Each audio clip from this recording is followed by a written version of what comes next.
Hello, everybody. I'm Howie Hawkins. I was the Green Party candidate for president and the Socialist Party candidate as well in 2020, along with my running mate, Angela Walker. And this podcast, Green Socialist Notes, is about educating and advocating for a eco-socialist program like what Angela and I ran on in 2020. So let's talk about this election we had this week. Today is about the fourth day after the election day, although a lot of votes are still being counted, particularly out west. But I think in general, we can say that Eric Gray says RCV won our city, which I don't know what to say. I'm going to talk about that in a minute. That is one of the most positive takeaways from this election. But I think in general, it showed that Trump doesn't have a hold on the country. He's a minority. He's a loser. He lost in 2016, although the Electoral College installed him. He got clobbered in 2018 midterms. He lost in 2020, and his candidates got clobbered this time. So it looks like likely the Senate is going to be Democratic. The outstanding vote is in Nevada, and it looks like the Democrat there is going to inch ahead. There's still the runoff in Georgia, but again, the Democrat looks in good shape to win that, not by a lot, but they're gonna have to get their people out. And in the House, where pundits were saying 40 to 60 flips to the Republicans, right now the projection NBC is using is 220 Republicans, 215 Democrats. But the Democrats still have a small chance of actually retaining their small majority, which was just 3 to 5 over the last 2 years. And I think on the issues, and I'll get into this, the electorate leans progressive, more progressive than the Democratic Party. So this is really a shocker what the Democrats pulled off or what the Republicans blew. We haven't seen anything like this in decades. But I would say another thing we can conclude is the Trump base still dominates in Republican elections, even though it's a minority in the country. And its power is magnified by single-member district winner-take-all elections, along with gerrymandering, which enables the Republicans in the states they control, and they control more states than the Democrats, to get themselves overrepresented at that level and in the House of Representatives. Another general conclusion I think we can draw is that, the Democrats, the demographics are moving in a progressive direction.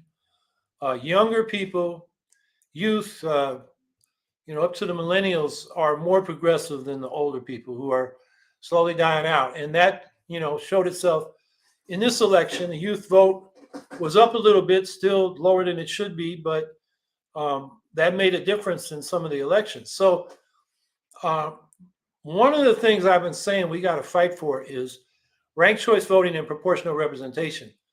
And it was on the ballot in 10 jurisdictions. And the most encouraging thing to me is that not just ranked choice voting from single member districts, which is an improvement, but not much of one, but proportional ranked choice voting, which creates proportional representation on city councils. And it passed in Ojai, California, Portland, Oregon, and Portland, Maine. And in the case of Ojai and Portland, Oregon, it was people of color that pushed this because they were being underrepresented by at-large plurality systems as well as district plurality systems. And in Ojai, there was a threat of a lawsuit because the district elections they currently have, as well as the at-large elections they had before, lead to the underrepresentation of Latinos in that community. And then in Portland, it was Black and Latino people and Asian people that pushed for this proportional ranked choice voting in place of an at-large city council in a pretty large city. So this is a voting rights issue in terms of people of color getting their fair share of representation, and it's better than gerrymandering majority-minority districts, which creates a ceiling on people of color representation as well as a floor where it's still able to be done. And then the other cities, I'll just list them where ranked choice voting passed: Evanston, Illinois, Fort Collins, Colorado. And then in Seattle, Washington, they sort of had it divided into two questions. One is, should we change the electoral system? And that is too close to call. It's about 50-50 right now, and they're still counting. And then is, if we do change, do we want ranked choice voting or approval voting? And approval voting is kind of like doing Facebook likes, and whoever gets the most, gets elected. You can't rank your choices, and people strategically don't vote for anybody but their favorite candidate. So it's not a very good reflection of where the voters are. Ranked choice voting does it much better. Unfortunately, it should be proportional ranked choice voting in Seattle, but this was just ranked choice voting from districts. In any case, that between ranked choice voting and approval voting, it was 75% supporting ranked choice voting as opposed to approval voting. And then the two places where it lost were in Washington State, Clark County and San Juan County, conservative counties. But that's basically 8 or 9 out of 10. If we, let's see. It's at this point, 2, 4, 5. It's 5 out of 10. Wait a minute. 6 out of 10. We're leading in the other two, and then we lost in 2. So that's progress, and it shows what I think we can do. And an example coming out of this election again of how the single-member district winner-take-all plurality elections enable the Republicans in the states they control to overrepresent themselves is Wisconsin, where the Democrats got 51% of the statewide vote for the state legislature, but they're only getting 30% of the seats because winner-take-all, narrow plurality or small majority, gets you the whole district. And then if you can gerrymander the districts, which the Republicans did in Wisconsin, and you can do because it's single-member district winner-take-all. If it's multi-member districts with proportional representation, like through proportional ranked choice voting, it doesn't matter where you draw the district lines because everybody's going to get their proportional share of representation. You just can't gerrymander these multi-member districts with proportional ranked choice voting. So that's the problem. The Republicans have played this game better than the Democrats. They are way overrepresented, in state legislatures and also Congress because of the concentration of Democratic votes in the high population states on the coast. The Republicans lose the popular vote when you take the whole nationwide congressional vote, yet they often get the majority of seats in the House. And this year may be another example. We don't have the vote totals yet, but I will bet you that however close it is in the end, the Democrats won the popular vote for the House. And then there are other ballot measures that progressives won consistently. Abortion rights in 5 states. On the conservative side, Kentucky and Montana, Michigan's kind of in the middle, and California and Vermont on the progressive side. Abortion rights won in every case. Nebraska, a conservative state, adopted a $15 minimum wage. Washington, D.C. eliminated the sub-minimum wage for tipped workers. Illinois adopted a workers' rights amendment, which basically enshrines collective bargaining and prevents the state from becoming a right-to-work state. This is now in the state constitution. Maryland and Missouri, a kind of liberal state and a more conservative state, legalized cannabis for recreational use. South Dakota, a conservative state, voted to expand Medicaid. And when their idiot, Republican leaders were not taking advantage of what the federal government was offering, people said, don't be stupid and pass this thing, despite its opposition from the conservatives. And then rent control measures passed in Richmond, California, liberal city, in Orange County, California, more conservative place. So, the voters lean progressive. Another thing that was encouraging is that the election liars lost. They lost the governor and U.S. Senate races in Pennsylvania, Maine, and Michigan. They did win the Senate races in Ohio and North Carolina, but they were expected to. It's a split decision in Wisconsin between the Senate, where Ron a real dummy, got reelected, and the governorship, which the Democrats retained. And they were still counting. Well, actually, Arizona is now the Democrat won. So the election denier lost for the Senate race in Arizona. And in Nevada, they're still counting, but the Democrat is looking good. The election liars lost in Secretary of State races in Michigan, New Mexico, Minnesota. They did win in Indiana, which is a strong Republican state. And as far as I know, they're still counting in Arizona and Nevada. So on the whole, the election liars at the top of the ticket lost. Now, you go down ballot, the Washington Post kind of pulled this together. They found 291 election liars for Senate, U.S. House, and statewide office. And 171 of them have won so far, 90 lost. And about 24 they're still counting. But of course, the liars mostly won in the Republican districts, but not all of them. In some cases, that might have cost them. I think they're still counting in Lauren Boebert's district in western Colorado. And I mean, talk about dummies. I mean, she's about as vacuous, empty between the two ears as you can get. And the liars mostly lost, not every case, but almost all cases, in competitive districts, and none of them won in Democratic districts. So election denial or lying is a big thing in the Trump base of the Republican Party, but not with the electorate as a whole. And I think that's encouraging. And as I said, Trump is a loser. I mean, this guy hasn't won a damn thing. He actually lost in 2016, except for the Electoral College. And then, in terms of his endorsements, in the Senate endorsements, he only won 3 out of 7 races. That was Vance in Ohio and Bud in North Carolina. That's expected.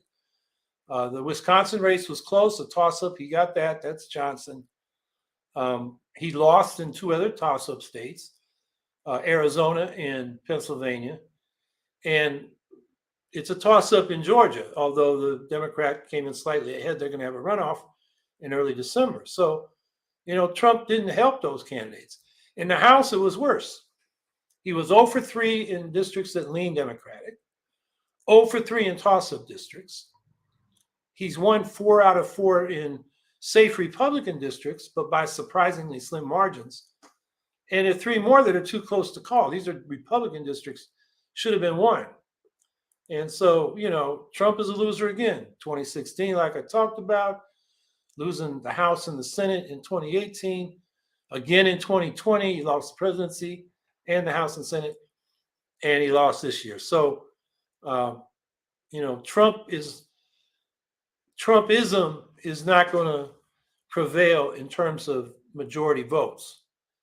It's overrepresented because of gerrymandering, what they've done in some of the states, and because of the anti-majoritarian characteristics of the Senate and the Electoral College. But it's not going to take over, it looks like.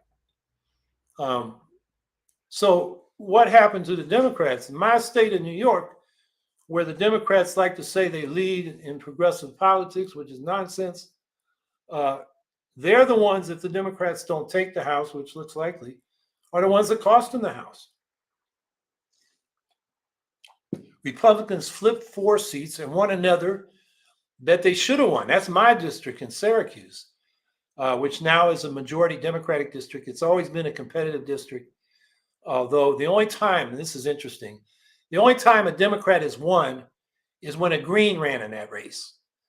It was me in 2008 and Ursula Rosam in 2012. And the reason we believe that is the case is that when a Green is in the race, they force the Democrat to take better positions, and that influences their base, and they end up beating the Republican on questions like Medicare for all and a Green New Deal.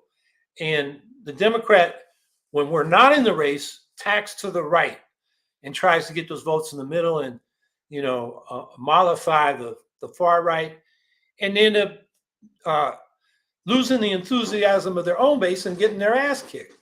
So that happened in this race. The Democrat, and I've mentioned it before, his whole campaign is I'm a Iraq War veteran, a reserve naval commander, I'm pro-choice. And he didn't say that a lot, but he was. And That's about it. Really didn't have a reason for people to come vote for him. The Republican is a Trumpster who made his millions providing high-tech stuff for the Chinese surveillance state. A very unsavory character, and he's far right, on questions like abortion and immigration and so forth.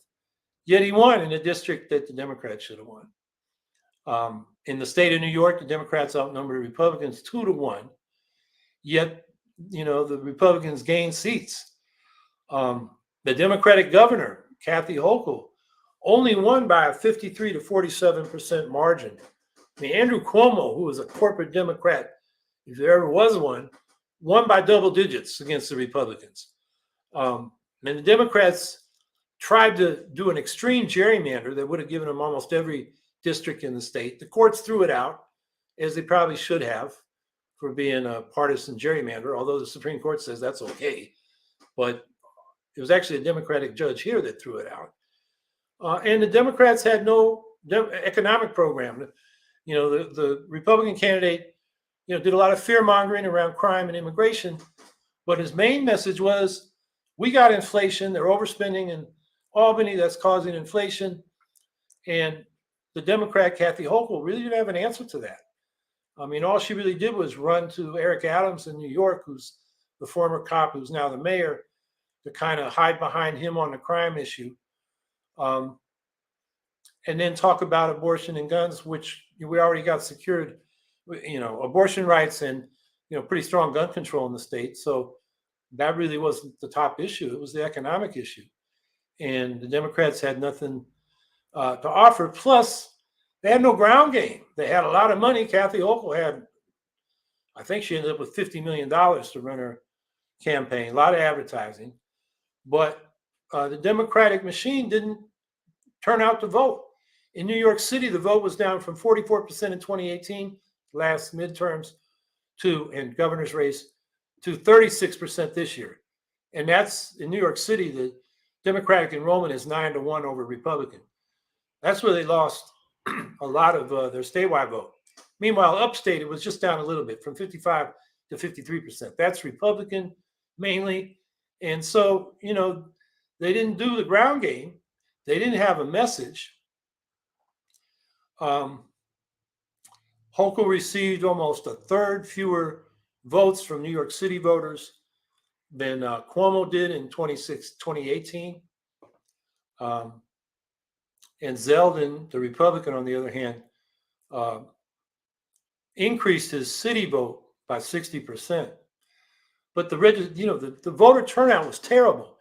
In the Bronx, it was only 27%, where almost everybody votes Democratic.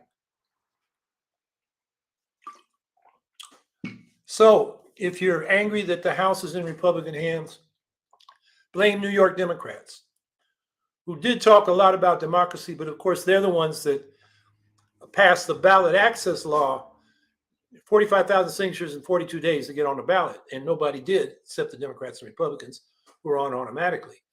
So blame the New York Democrats for the House, for as close as the House is, because if the Democrats actually take it, they should have had 4 or 5 more seats from New York. And then when we look at, what the most important issues were, there was the exit poll done by Edison for the media networks, and top issues were inflation, 31%, abortion, 27%, and they only had 3 other options: crime, gun policy, and immigration. They were all 10 or 11%. The AP and Fox News asked what the top issues were with a larger selection of options. And it's consistent with Edison, but it tells us more. Economy and jobs, 47% in AP, 48% in Fox. Healthcare was 7% in both.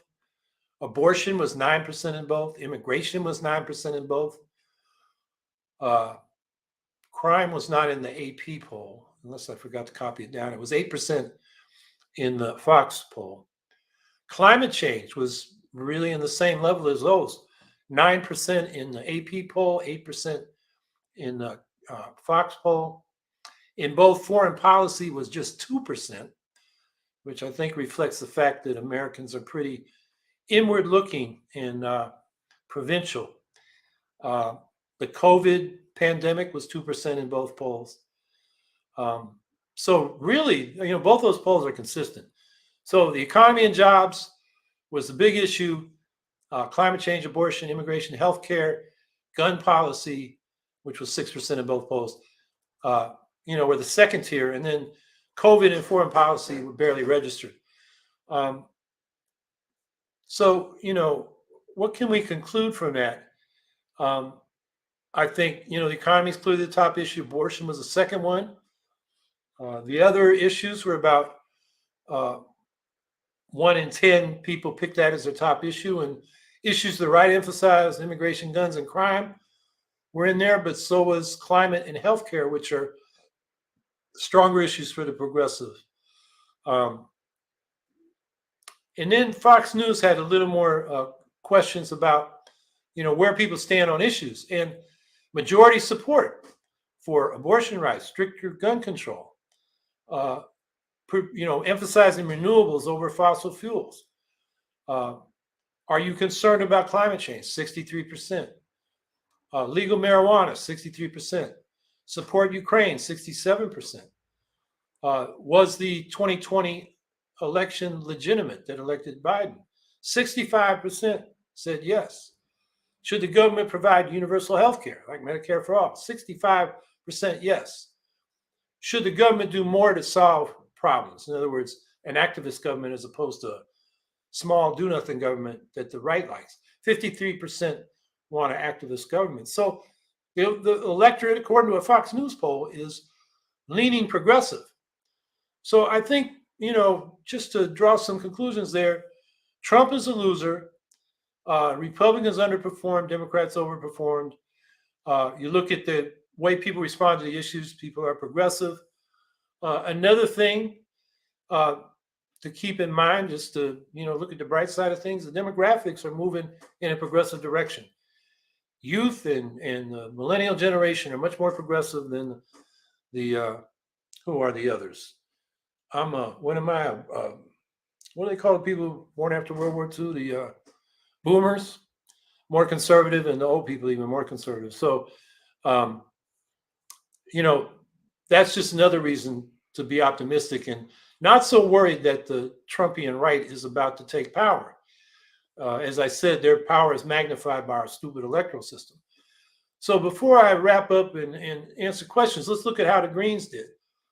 Well, coming out of this election, there are 137 Greens in elected office. Now, a lot of them were not up for election. This was a year of federal elections, state and federal, not so much local. But when we look at the races we did run, we won a lot of the local races we did run. But looking at the races where we ran statewide, we didn't get a lot of votes. I mean, less than 1% in almost every case. Now, we still should have run those because ballot lines were at stake in some states. And in Wisconsin, for example, we needed 1%. And the Wisconsin candidate for Secretary of State, Cheryl McFarland, got 1.6%. So we added a ballot line in Wisconsin. On the other hand, in Massachusetts, at this point, we needed 3% in one of the statewide offices, and we got 2.9%. Juan Sanchez for Secretary of State and Gloria Caballero Roca for auditor. They both got 2.9%. It's really close. And maybe they'll get over the top when all the votes are counted, but it's looking tough. So, probably our highest profile candidate was Matthew Howe for Senate in North Carolina.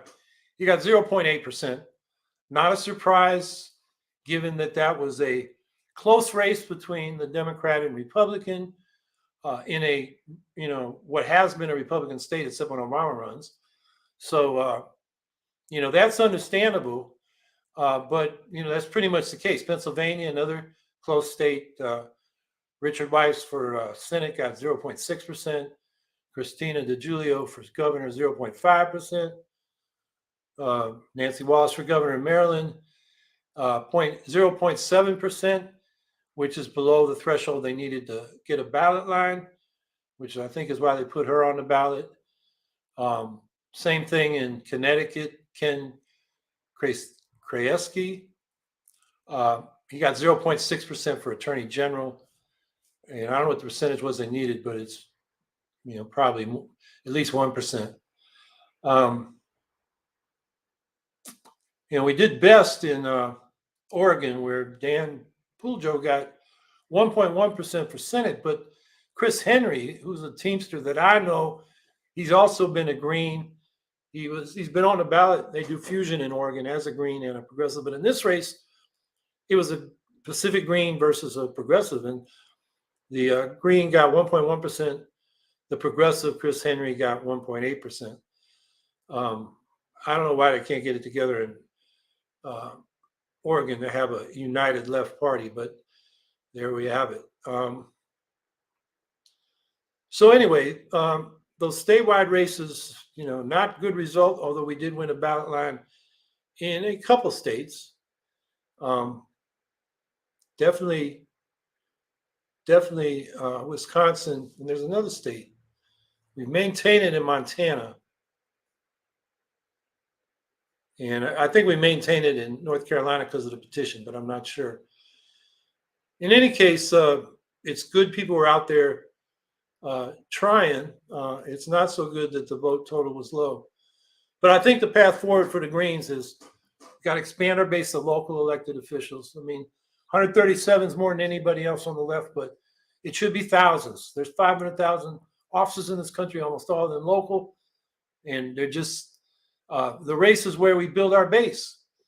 And then election reform, which in the ballot measures we're advancing, and that deals with the spoiler problem that we faced in these statewide races, and also the gerrymandering problem if we get proportional ranked choice voting, because you can't gerrymander multi-member districts that are proportionally represented.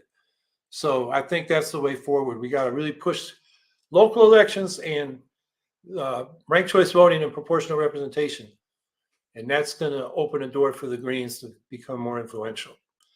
So that's my take on the election. I'd like to hear what you all have to say, what your questions and comments are.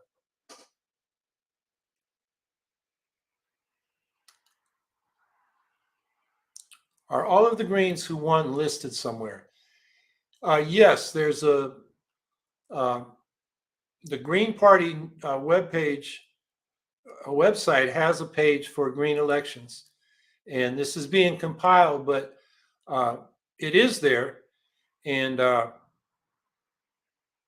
think also at the National Party webpage, gp.org, there's a page about who was running in this election. I'm not sure, but I think I've seen that. Anyway, that's where you can find out who these people are and what offices they hold. Oh, the page was just put on gpelections.org is where you can find that. It's in the chat. Eric Gray, given that Ron DeSantis won re-election in Florida, it's obvious that he's planning to run for president in 2024. And so what should the Florida Greens strategy be for 2024 and beyond? You said that you guys want a ranked choice voting. Well, I wasn't aware of that in this election. I know that it has passed. I think I can't remember the name of the community in Florida where the city passed it, but the state government said you can't do it. Which is, one thing the Greens in Florida can point out is the hypocrisy of these Republicans who talk about small government, local government being important, and then they preempt what those governments can do at the state level. So there's hypocrisy to raise right there. But I think, like I was saying, we got to push for local elections, build a base that way, and the electoral reforms. That's just our path to building a base. The presidential election for us is, I think, going to be about clarifying our own position on issues like Ukraine. And on the left, I think that's going to be a big debate. But influencing the Federal election is going to be very difficult because we're still going to have these Trump Republicans scaring the hell out of the center and the progressive side who are going to vote defensively for the Democratic candidate to stop the Republican, which makes it really difficult for us. Yet we should run. We should put our platform out there, and where we can win ballot lines. I mean, it's as easy as 0.5% in New Mexico, which we just lost in 2020. New Mexico Greens have since petitioned. They're back on the ballot. It's, I think 3% in Massachusetts, 1% in Wisconsin. Even though Wisconsin won it this time, they probably won it for 4 years. But if we win it again over 1% in 2 years, that maybe extends it to 4 years. Every state is different. In New York, first we got to pass that petition hurdle I described, 45,000 signatures in 42 days. Although I'm hoping we can get that law changed, and that's going to be something I'm going to be working on, in the near future to get that introduced in the next session in January. But even if we get on a ballot, we still got to get enough votes to keep a ballot line. So New York is one of those states. So, local elections and election reform, I think, is what we should emphasize. And then, the presidential race is on top of that, and not as much a priority. Something we should be involved in, but not count on that to move us forward. I think we're going to move forward by electing local people and by getting these electoral reforms passed. Okay, Eric says it wasn't on the ballot in Florida. I guess the issue was his city has passed it, but the state won't let him implement it. Scout Trooper 164, what are your thoughts on the tensions brewing between DeSantis and Trump? Well, we're going to see if DeSantis is for real or he's a punk. Because Trump's going to attack him. And, is DeSantis going to be the guy that punches the bully back? That's what I want to see. And DeSantis is terrible. But still, I want to see Trump get his nose punched. So that's what I'm watching.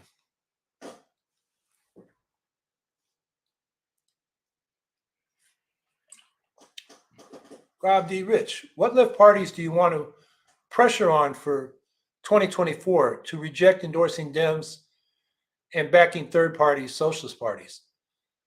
Well, what left parties are out there? I mean, there really isn't a lot. I mean, in terms of parties that engage in electoral politics, there are, Marxist-Leninist sects that use elections to recruit and, barely are on the ballot, barely get any votes.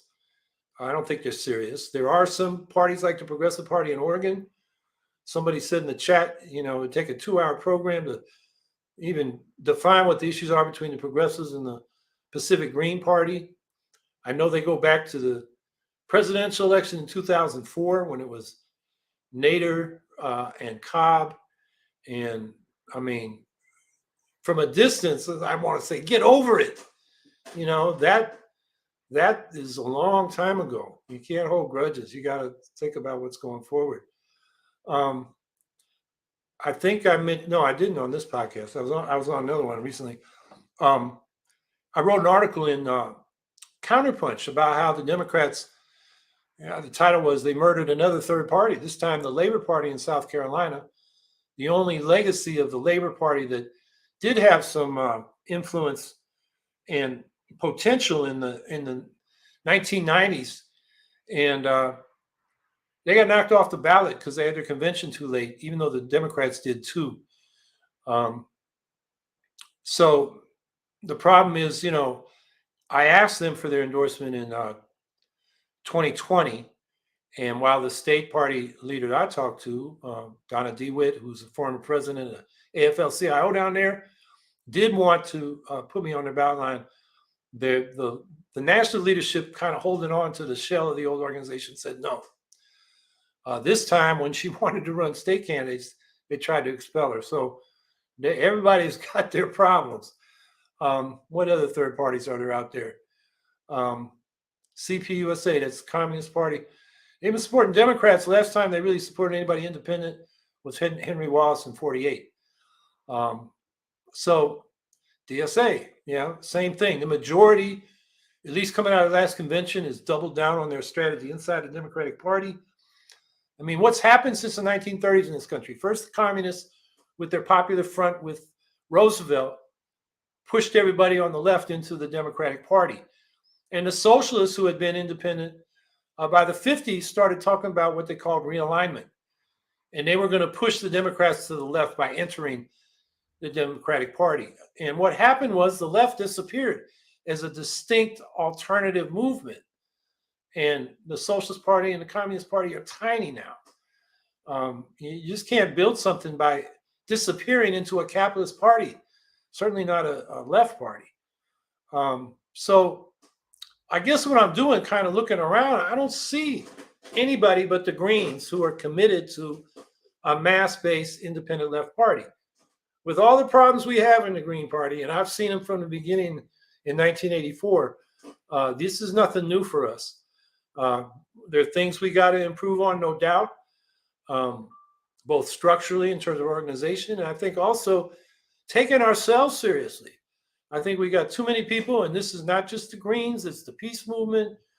A lot of movements, they don't really think they can win, but they just kind of show up and show the flag, and I guess that soothes the conscience. But, I think we should be aiming to win. And where we can win is the local elections. And that will create the base for state and congressional elections. But I think that's really where the path is. We should be open. And you never know when these things are going to, develop. But somebody may get a third party going in a region or a state, and we should be open to working with them as we have in the past. That's why we have the Green Statehood Party in Washington, D.C. There was a statehood party before there was a Green Party, going back to 1968. And the Green Rainbow Party in Massachusetts. There was a Rainbow Coalition, or Rainbow Party, that came out of the Rainbow Coalition in the 80s, and then they merged. So, we've done it in the past. We should be open to it in the future. But I don't see much else out there. I think the Socialist Party has a good platform. It's very compatible with the Eco-Socialist Green Party platform. They're small. I was their candidate in 2020. They didn't bring a lot in terms of the big problem we have is ballot access. But they, I appreciated their support and the support that people did for us, at least in terms of some publicity. So, but I think, Gloria La Riva was on the Illinois ballot in 2020. That's the Party for Socialism and Liberation, which I see as very opportunistic.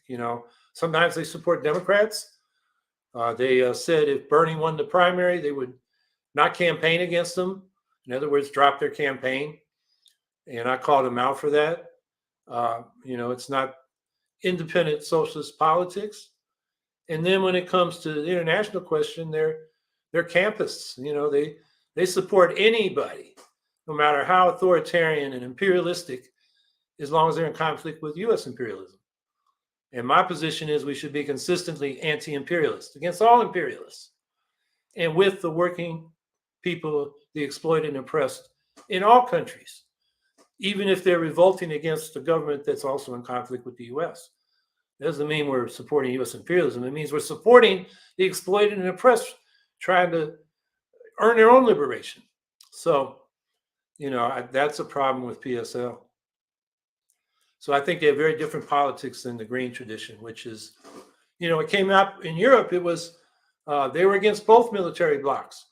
They wanted, in the Euro missile crisis, to have what became the Intermediate Range Nuclear Forces Treaty, the reduction of those missiles that were, within seconds of each other on both sides of the Cold War, and who stood up for human rights in the East Bloc as well as in the Western side. So I think that's the Green internationalist tradition that we should be supporting. It's also the internationalist tradition of international socialism, which didn't take either side of the Cold War, Stalinism or Western capitalism. They wanted an international socialism that was for human rights and democracy and economic democracy, or socialism, everywhere.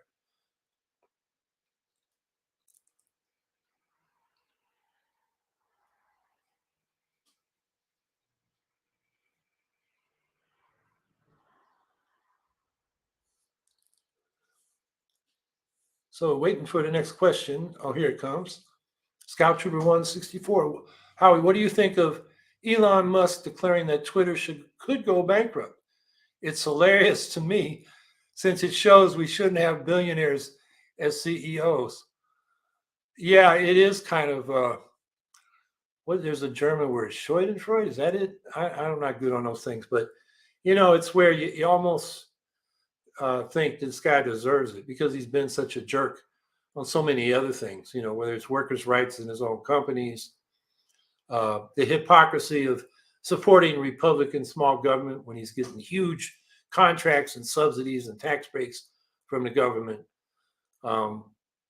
He's been visionary, I have to agree on, electric cars and, what he's doing in space. But I mean, that's another case. The space program should be a public program, not a private program that the government is dependent on. And now we're dependent on people like Musk and Bezos, which is just insane. The privatization has just gone to ridiculous levels.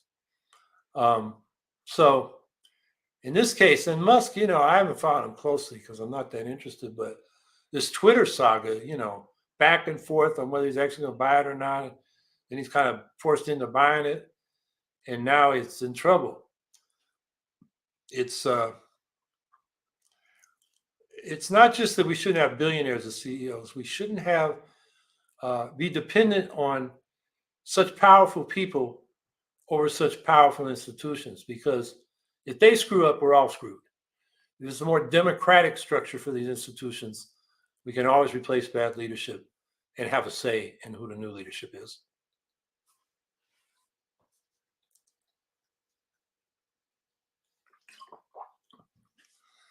Amy L. Sachs, Howie, I hope you'll be talking about the Indigenous Child Welfare Act.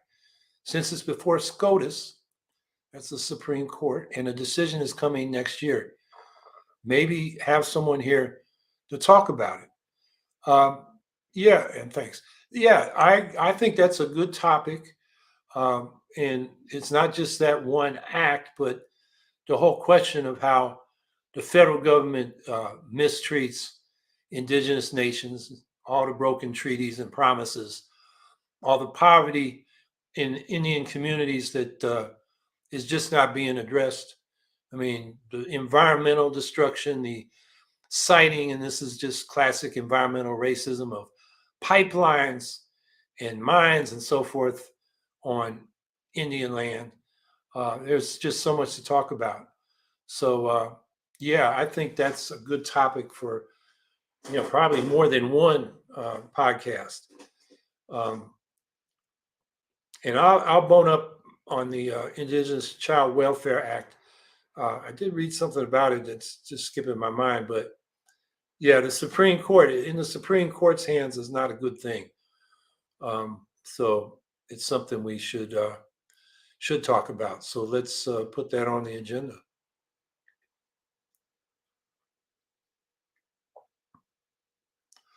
Via email, comments on COP27 summit. Well, with the election and the follow-up, I haven't really dug deep into it, although I did note that John Kerry, who is Biden's climate envoy, is pushing carbon offsets as a way to finance mitigation and reparations in the global south, which is a terrible idea because the carbon offsets are often bogus.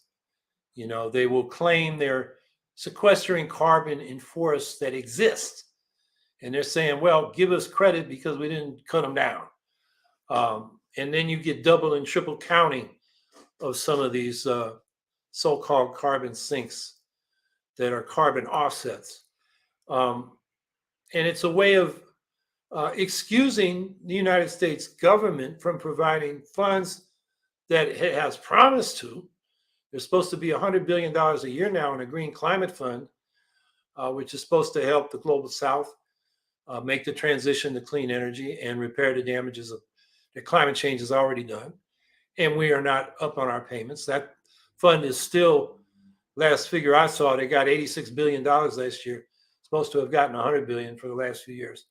So, they're falling short there. And then you look at analyses. A group called Fair Shares, I think it was called, did an analysis when the Build Back Better was first proposed, and criticized Biden for being so stingy on our commitment to helping the global South make the transition, the energy transition.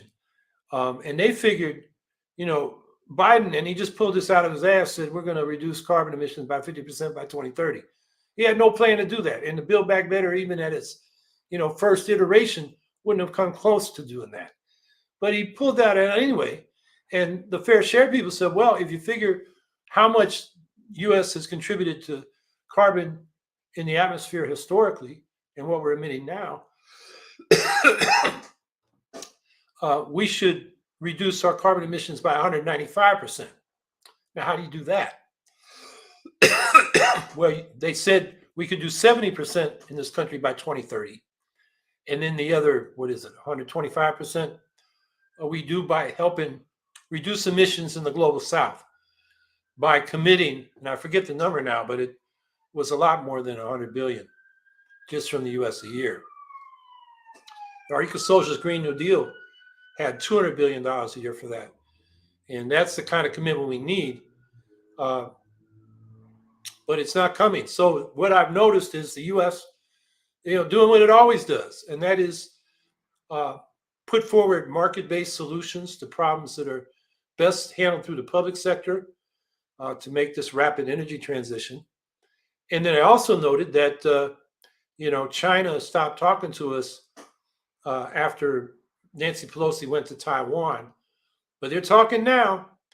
And it was China and the U.S. that got together when Obama was president and when Trump was president at these COP summits to undermine climate reparations and the climate reductions or the carbon reductions that these big powers should do. And the U.S. and China are the two biggest emitters. China's the biggest one now. We're the biggest one historically. And I don't have reports on what they're advocating together, but if the past is prologue, it's not going to be good. So where does that leave us? The climate summits have not been very productive. Weak promises, and those promises have been broken. We do have studies showing that very few of the countries have met their climate commitments, particularly the ones that are the biggest emitters. So we're in deep, deep doo-doo. Which means we got to keep pushing local and state Green New Deals, set an example. That was what I was arguing here in this election in New York, where we were saying we do a real Green New Deal, get to 100% clean energy and zero emissions in 10 years. It will set an example for the world. This is the world's 11th largest economy, and it will show, what a job creator and economic boon this Green New Deal would be. And a lot of people would say, okay, yeah, a lot of states and nations would say, yeah, we want to do that too. Set a good example. I think that's what we got to count on now, because the international community can't get anything done or anything much done. And the U.S. government, it looks like the Republicans will have the House. So nothing will pass there. There's nothing really proposed now. The Inflation Reduction Act, which I called Build Back Badly, they're saying we did it. They're moving on to other stuff.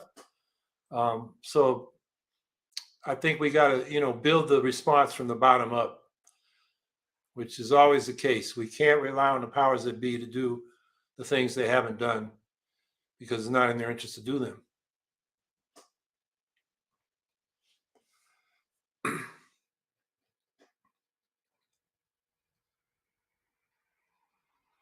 Scout Trooper 164, can the Greens run on helping the legalization of marijuana to get national attention?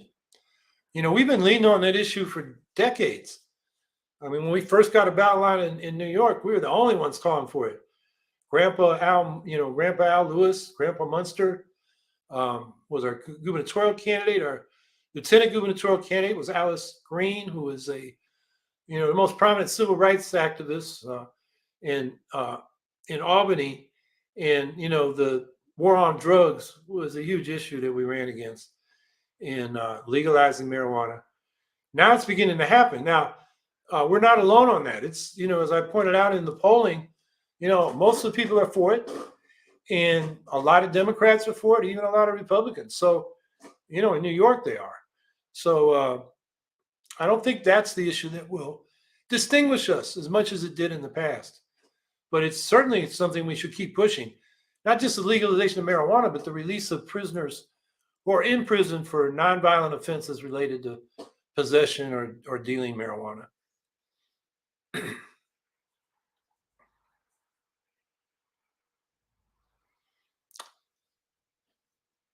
Sioras Alistair Kaimbui.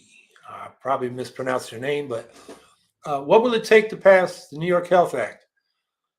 Greens in the legislature. The Democrats have had supermajorities. They promised when they got control of the Senate they would pass it after the Assembly had passed it many times since 1992. Now that they have the power, they don't even get it out of committee. And that's because the health insurance industry poured money into these Democratic candidates and the Democratic State Committee. And so they're not going to bite the hand that feeds them. And the guy that really fought for that over the years, Assemblyman Gottfried, has retired. So there's new leadership coming in. One of them was challenged by the corporate Democrats. And he won his primary and he got reelected. But what I'm saying is when Greens start getting elected, and that's going to be one of our top issues, that's going to, bring these people to reality that the people of New York want this. But until, we have a multi-party system with Greens in the legislature, I'm afraid they're going to hold out. And we've seen this in many states where the Democrats were for a single public payer health insurance system until they got control of both chambers of the legislature and the governorship. And suddenly they couldn't do it. Happened in Hawaii, happened in California, happened in Vermont, it's happened in New York. So I think, now I will say anybody in New York, we got this matching fund system. You just need to raise $7,500 in small donations of $250 or less to qualify. And then each person's contribution, the first $100 is matched 12 to 1, second $100 is matched 8 to 1, and the last $50 6 to 1, which means you could raise in a race like that $500,000 for an assembly seat, which means you could send a mailer to the whole district, hire, campaign manager and other staff you need, and a ground team to go help you knock on doors. I mean, you could become a serious competitive candidate. So I'm saying in New York, we should be running people for the Assembly and the Senate. Senate, you need to raise $15,000 in small donations, and then you're into the program. So I've criticized matching funds because it actually increases the disparity. But because it does increase what you've raised to a level where you can run a serious campaign, it's something we should take advantage of. So I assume you're from New York. We're asking that question. Wherever you are, whatever green group you're in, or if you're not in one, find one or organize one. This is what we should be doing in New York in the next 2 years. So we can make the New York Health Act, as well as some other issues, things that the Democrats can't get away with giving lip service to, but not delivering on.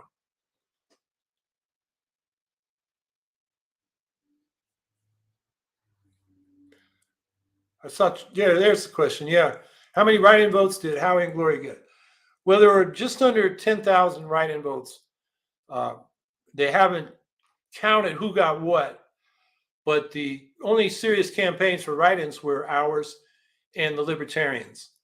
So assuming we got half, I mean, in 2018, we got 103,000, the Libertarian got 95,000 votes. So split them in half. So we probably got about 5,000 or near 5,000, which is, pretty significant. I'll make another observation about that election. The Working Families Party got 4.5% of the vote. That's almost as many as I got, or a high percentage as I got running as a Green for governor in 2014 when I got 4.8%. So this was about 280,000 votes. What that tells us is that people are looking for alternatives.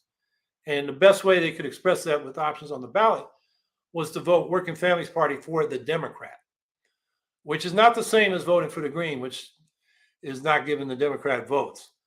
I find it, kind of Orwellian that the Working Families Party says, vote against what the Democrat is doing by voting for the Democrat on the Working Families Party line. I think that what that tells the Democrat is we're going to vote for you no matter what you do. In any case, the fact that there were that many votes, 4.5% off a major party line on the progressive side, shows that, there's a substantial vote there. And I believe if we had a ranked choice vote for governor, not winner take all, plurality system, that vote would be even higher. And then, if we're on the ballot and we're running that type of election, who knows what would happen. But certainly, a good green candidate would get a much higher vote and would be part of the debates, and it would change the dynamic. So anyway, the 5,000 votes we appreciate. It says something, but I think what we really got to do in New York is get that ballot access law changed, at least back to what it was. And one of the things we need to figure out is whether we just do that, which was not a really great ballot access law, or do something that's optimal, like, say, Ron Conyers or John Conyers recommended in 1989, he had a federal bill for a fair ballot access standard for federal elections, which included not only it had petition limits, which are much lower than most states have now, vote limits to qualify the ballot. And you could add to that, like a lot of states or some states do, having a minimum number of people registered in the party. All those ways should be able to get you on the ballot. Maybe that's the kind of law we need to introduce. But in any case, we should really try to get that law changed this coming year. So that when we come to 2024, the Greens have a realistic chance of getting on a ballot and getting enough votes to bring back our ballot line.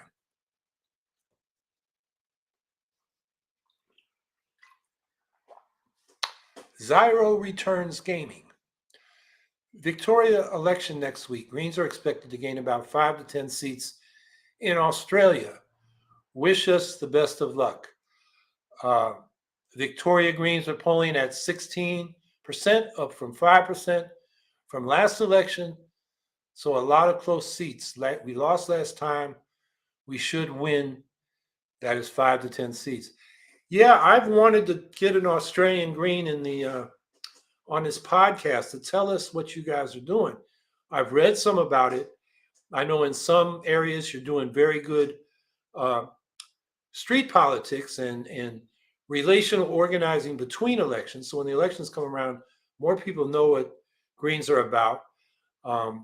Because you have, and I don't know what it is in Victoria. I'm not clear whether that was a provincial election or the federal election. I know you just had a federal election, so I'm assuming it's a provincial election. But in the federal elections, you have ranked choice voting for the House. And in the past, you had 1 out of 150. Now I believe you have 3 or 4 out of 150, which shows the good organizing you've done in those districts.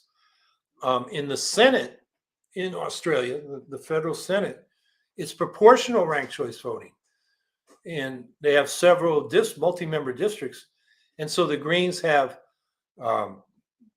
they have 7 or 9, or maybe it went from 9 to 12 senators, because it's a proportional representation system. And I think the Australian example shows why it's so important not just to accept ranked choice voting from single member districts, but to push for proportional ranked choice voting from multi-member districts to get real proportional representation. So you wanted us to wish you luck. I'm sure we all wish you luck. Australia is a good example. And if you know of anybody to be good to come on this podcast and talk about what you're doing in Australia, let me know. I did send an email to Adam Bant, who's, I guess, the leader of the Australian Green Party. He didn't get back to me. Understandable. He's busy. I sent it right after the election. But that's one thing I would like to do. And I'm reading in the chat, community support we get in the community and volunteering, not just campaign during election. Yeah, that's what we got to understand. Let's call it street politics or movement politics and electoral politics. You can't have good electoral politics without the street politics. And by the same token, street politics is not enough. Because if you're just out there on the streets and lobbying the powers that be, in our case in the U.S., it's the Democrats. if you're not threatening to take votes from them, they're not going to take you seriously. I mean, we saw that, for example, in the lead up to the war in Iraq. The New York Times called us the world's second superpower. We had so many people on the street. Yet, because the leadership of the peace movement got behind Kerry, who was pro-war himself, it just totally undermined the movement. And same thing with Black Lives Matter. The demonstrations after George Floyd was murdered in front of us all on TV. Most of that energy went into mobilizing for the Democrats in the fall, and then in local communities, only demanding what the Democrats are willing to deliver. And then the Democrats didn't even deliver that in most communities, which all says, why we need an independent left in the U.S.